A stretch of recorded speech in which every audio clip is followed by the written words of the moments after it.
All right, I'd like to introduce your next speaker. Dr. Sloat is a user experience strategist with a deep focus on user experience design in healthcare.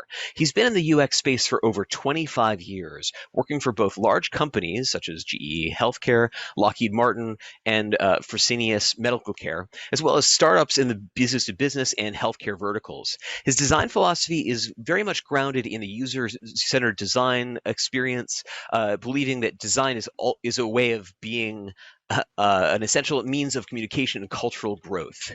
Please welcome your next speaker, Daniel Sloat. Thank you so much for that. And sorry for giving you a tongue twister of an introduction. That's just me. Okay. All right. Well, thank you everybody for joining. And I'm glad there was a little break because the presentations just before the break were amazing. So hopefully if you didn't catch them, you'll get to see the recordings, but a tough act to follow. What I'm going to be talking about today is, as the title says, improving device use by assessing aesthetics with human factors. And this is a double-edged sword. So we'll dive into some of that. And really it breaks down into four main components. The presentation: one, identifying areas for improved aesthetics in device to enhance usability. Two, which is the no-brainer. Of course, that's what the presentation is about. Two, taking into account how aesthetics can affect devices' ease of use. Three, optimizing usability through enhanced aesthetics. And four, involving semantics in the aesthetic considerations. All right, anyway, let's roll right into it. So part one, identifying areas for improving aesthetics in devices to enhance usability. All right. So aesthetics can do lots of great things, right? They can set a narrative, they can accentuate a context. They can be a really strong device in how we communicate our designs and how we meet the users where they are. But one of the most important things, particularly in the healthcare space, is understanding the environment and understanding where the user's coming from and how we want the user to feel. And that's going to be kind of a repeating theme throughout the presentation. The case in point, home dialysis. I don't know how much you people know about dialysis, but it's a fairly intensive treatment procedure. There's lots of blood, there's lots of big needles, there's lots of things to be squeamish about. And one of the modalities of dialysis is home dialysis. So actually being able to do these treatments in the home. Now, when we think about home, ideally, it's something more like what's on the left, right? It's a comfortable space. It's a place that has our stuff. It's a place that tells our story. And unfortunately, sometimes when people have to do their healthcare at home, their illness is on display. So considerations that need to be made relative to these devices and these therapies is that they blend into the environment. So the aesthetics can help tell the story of the person and not the illness, not necessarily hiding what's going on, but integrating it into an environment. What you see on the right is what your standard package in-center hemodialysis device looks like. And unfortunately, a lot of the devices on the market for home use look like that. And they can be a little shocking, and they can be a little unpleasant for guests, and they can put the user or the patient in a frame of mind where they're seeing their world and their illness out for everybody, and it obviously impacts who they are or what they feel like about themselves, and potentially medical outcomes. So again, it's important to meet the person where they are and make their environment feel appropriate to the narrative that's going on within that context.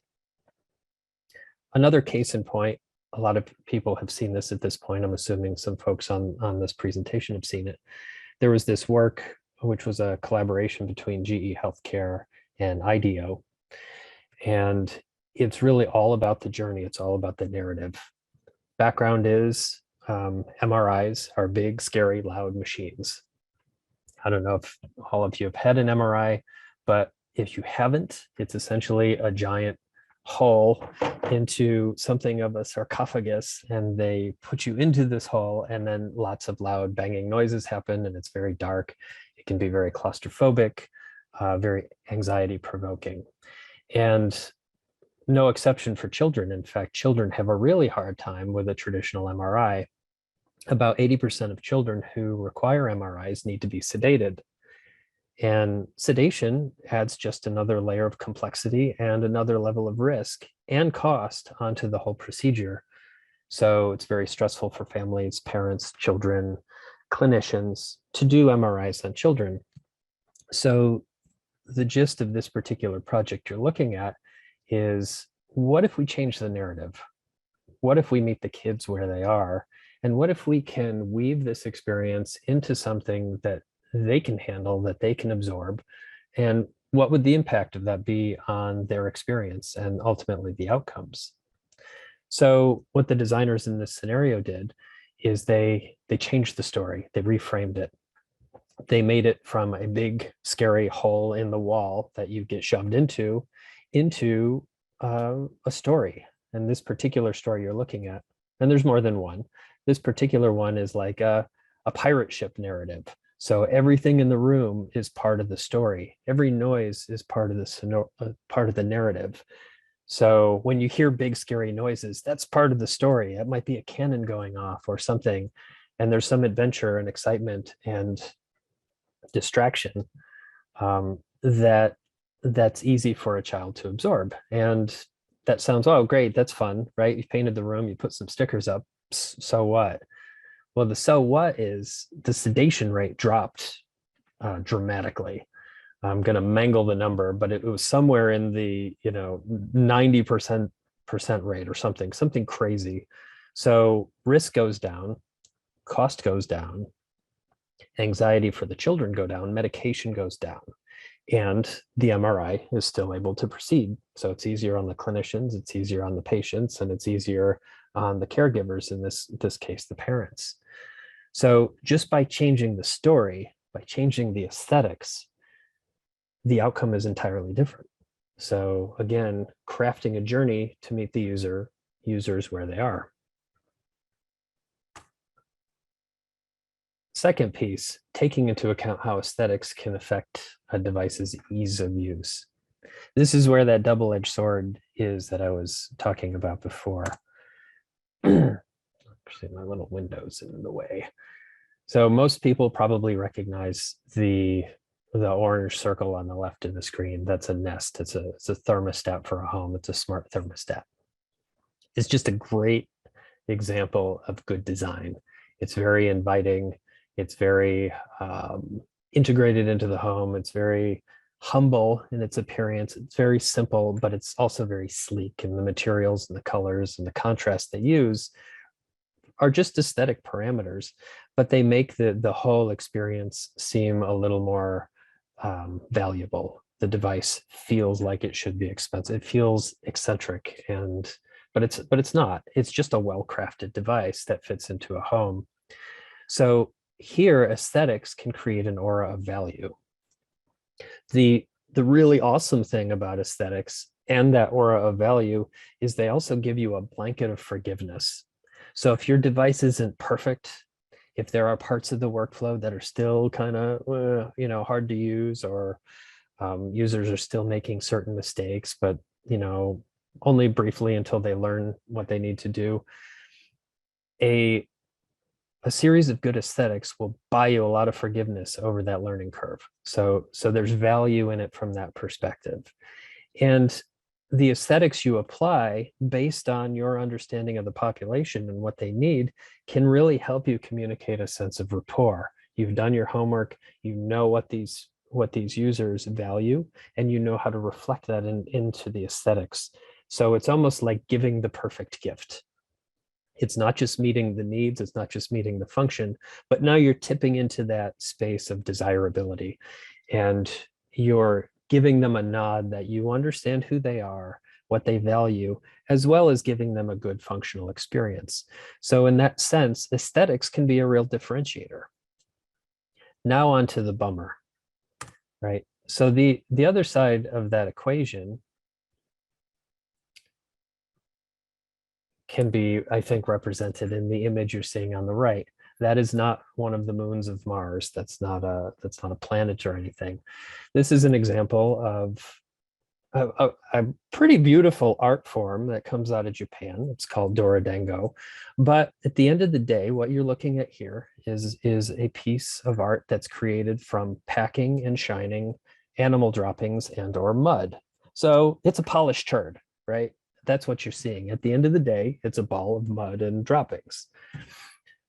I think it's a brilliant representation of what we're talking about here, is that, you know, you don't want aesthetics to just polish a turd, right? It should add value to a good design that's given good consideration to the user and has been well investigated. Because the flip side of that aura of value and that rapport you built from the last slide is that aesthetics can mask usability issues. So not just extend you some forgiveness, but they can kind of cover up some of the cracks. And the problem is that won't sustain. Users will eventually have to come to deal with the fact that, you know, some workflows are just bad and some designs are bad, regardless of how good or how shiny you made the turd look, right? So it can create a false sense of goodness in the beginning that will eventually catch up, and the users will eventually have to deal with the problems, and that's going to degrade the sense of loyalty you get over time. So people can be duped for a little while, but over the long run, those little sins will catch up with you if you don't do the due diligence and good design. The allure of doing this high polished, you know, best foot forward, you know, forget about doing the usability testing, just get a really talented visual designer in here to sprinkle some UX on it and make it look good, polish the turd. It's very cheap, and it certainly accelerates the process in the short term. But it's no bargain in the long run. In fact, you're going to lose adoption. You're going to lose loyalty when people figure out that this thing, which looked really slick in the beginning, isn't all it amounts to. And like I said, that will catch up to you. So the lesson here, I don't know if everybody will get this reference, but if you don't eat your meat, you can't have any pudding. And how can you have any pudding if you don't eat your meat? So aesthetics can be an experience differentiator, and that's great, right? You can really pull that lever and put your best face and have a great aesthetic experience that sort of creates this narrative and this magical moment. But it also can write checks that your product can't cash, meaning it can almost create a false allure or a lie or smoke and a mirror kind of situation where your product is not as good as it looks. So just be careful of that. All right, part 3. I hope I'm not blowing through this too quickly, but let's see where we go. All right, so optimizing usability through enhanced aesthetics. So there's as stated on my slide, a symbiotic relationship between aesthetic attraction and good usability. And they can find each other, right? So as stated in the previous sections, aesthetics can enhance the usability. People will feel better and spend more time learning your tasks if they feel like there's value in it, if they feel like it's a well-crafted product, right? Likewise, if you have very poor aesthetics, you can also decrease the forgiveness factor. And we know that no design is perfect and no design will meet everybody perfectly where they are. You know, that just will never happen. There will always be people who have difficulty with your design for one reason or another, and that's okay. But you don't want to cut your design off at the knees by not giving any sort of nod to aesthetics and not giving any kind of allure to your product. It has a positive and negative effect. And like I said, the usability side of that also can degrade the aesthetics if you have a horrible user experience because you haven't done the due diligence, you haven't done the research, and you haven't optimized the workflows. People can start to learn that this aesthetic means those problems, and that can impact an entire ecosystem and sales opportunities and growth within a product line over time as people learn that you don't actually know what you're doing. You just know how to use the right colors and spacing to make something look slick. So, and we've heard this, in different presentations, and everybody sort of knows this, but always, always, always start with the people you're trying to serve. And you should be humbled by the fact that you're trying to serve them, not feel like you have a sense of power and that you're getting them to do something that they don't want to do otherwise. But we're really here to serve people. And I think from the healthcare vertical, that's very palpable, maybe in a way that isn't as visible in other domains. But we're here to advocate for these people and for the people who need to use the products that are being engineered and designed via business requirements and engineers and whatnot. The designer and good usability and good experience, that's a responsibility, right? That's something that needs to be sort of taken to heart. And it's the voices and the experiences and the stories of the people who are going to use these that should really help us craft the solutions that we're making.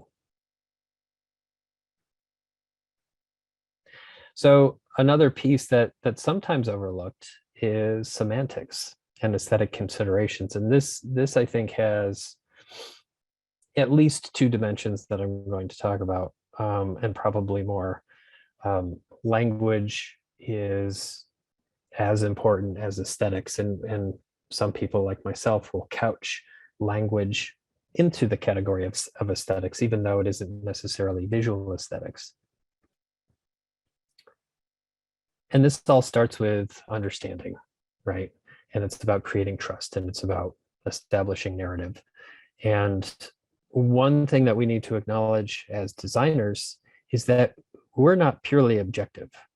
We're part of the ecosystem. We're part of the understanding. Our filters of what we're hearing as we do user research is as part of the equation as anything that the user said and any technical constraints or toolkits you might be using. So just be mindful of the fact that you are not unbiased and the world is being filtered through your own experiences and your own lenses. Something that we do in our research, and I know other people do this, it's actually one of the cornerstones of something called Kansai engineering, which again is this sort of feeling outward design process out of Japan, is the use of language and synonyms and taxonomies. We use taxonomies as a way of normalizing the capturing of data between responses and between researchers within, when we're doing a journey map study or something, so that we can more easily compare what people are saying and normalize it down.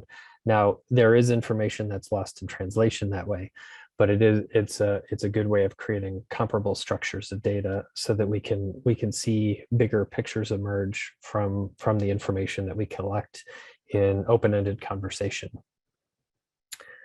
And the thing that you can do to sort of add to your confidence level and your understanding of what people are saying so that you can understand and integrate into your designs are, of course, the nonverbal cues. Now, depending on the kind of research you're doing, you may or may not have the privilege of getting those nonverbal cues. But if you're doing observational data or interviews or something a little more engaging like that, there's a whole ocean of nonverbal cues that you can pick up and get to understand who the person is and figure out how to integrate that into sort of the landscape of your design. Unlike surveys where sometimes you're limited in that capacity. But the flip side of this understanding is really the communication, where you are then echoing back or communicating or expressing through your design what you understand of the user and having those semantics reflect back to say, hey, I get you, I understand where you are. So tonality and semantic structures and how you're labeling things and how you're expressing ideas in the word components of your designs. Again, it's like a good gift. It can tell somebody, I get you, I understand who you are, and I'm selecting this experience for you because I feel like I have a sense of what you've told me, And here it is coming back to you in the products I'm creating for you. So tonality, semantics, communication back, it's about reducing alienation, like this is not for me, the words you're using I don't understand, I don't like the tone of this, this is too harsh, this is too fun, this is too fluffy. Really sort of connects the choices you're making from a visual perspective, and can be as important as the typography you use, or the color palette you use, or the shapes, spacing, and alignment you use in your composition.